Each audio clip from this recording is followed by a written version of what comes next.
लोकप्रिय संगीतकार आर.डी. बर्मन का जन्म 27 जून 1939 को कलकत्ता में हुआ था।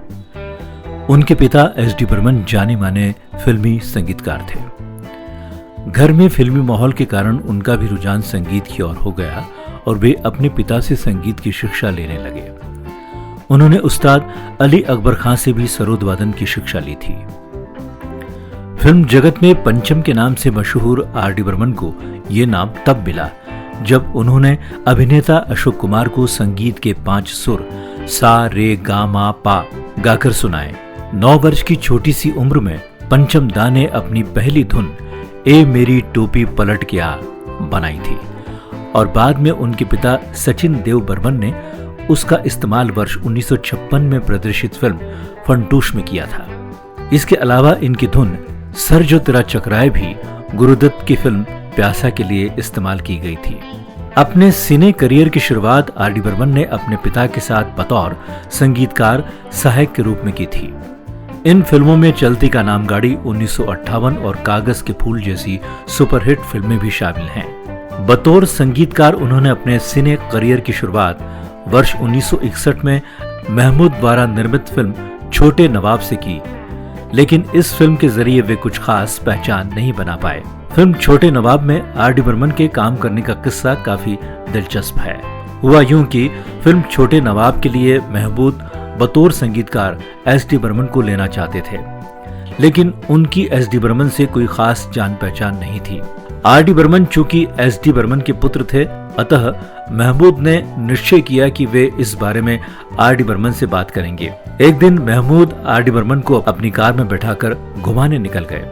रास्ते में सफर अच्छा बीते इसलिए आर.डी. बर्मन अपना माउथ ऑर्गन निकालकर बजाने लगे। उनके धुन बनाने के अंदाज से महमूद इतने प्रभावित हुए कि उन्होंने फिल्म में एस.डी. बर्मन को काम देने का इरादा त्याग दिया और अपनी फिल्म छोटे नवाब में काम करने का मौका दिया आर.डी. बर्मन को। इस बीच पिता के साथ आर.डी. बर्मन ने बतौर संगीतकार सहायक उन्होंने बंदिनी 1963, 3 देवियां 1965 और गाइड जैसी फिल्मों के लिए भी संगीत दिया।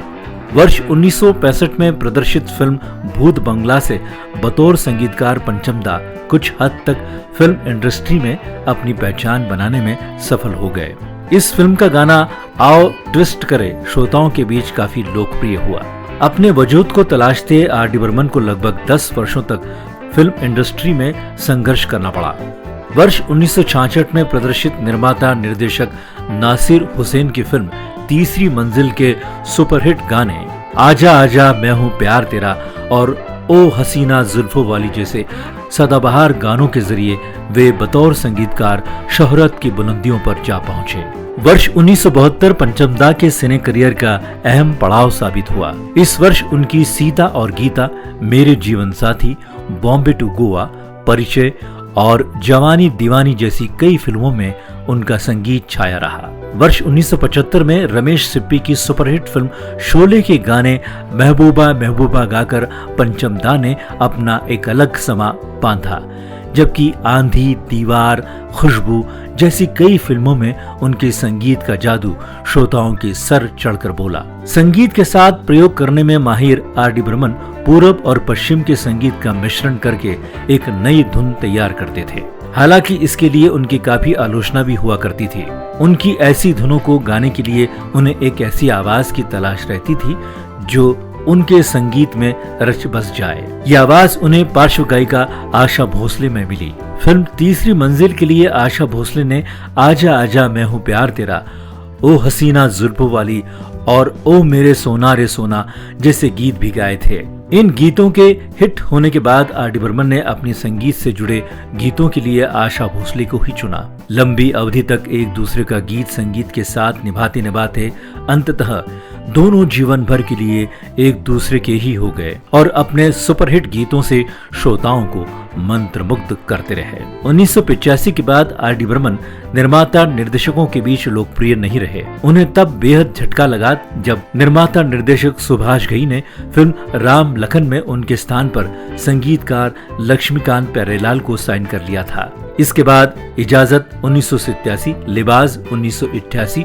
और परिंदा तथा 1942 ए लव स्टोरी 1993 में भी उनका संगीत काफी पसंद किया गया था और ये उनकी आखिरी फिल्म थी। संगीत निर्देशन के अलावा पंचमदा ने कई फिल्मों के लिए अपनी आवाज भी दी है। बहुमुखी प्रतिभा के धनी R.D. बर्मन यानी पंचमदा 4 जनवरी 1994 को सुरों के संसार को छोड़ के हमसे सदा के लिए दूर हो गए। जब तक ये संगीत की दुनिया रहेगी तब तक इनका नाम रहेगा। इनके गाए गीत हम हमेशा गुनगुनाते रहेंगे। पंचमदा संगीत के साथ अमर है।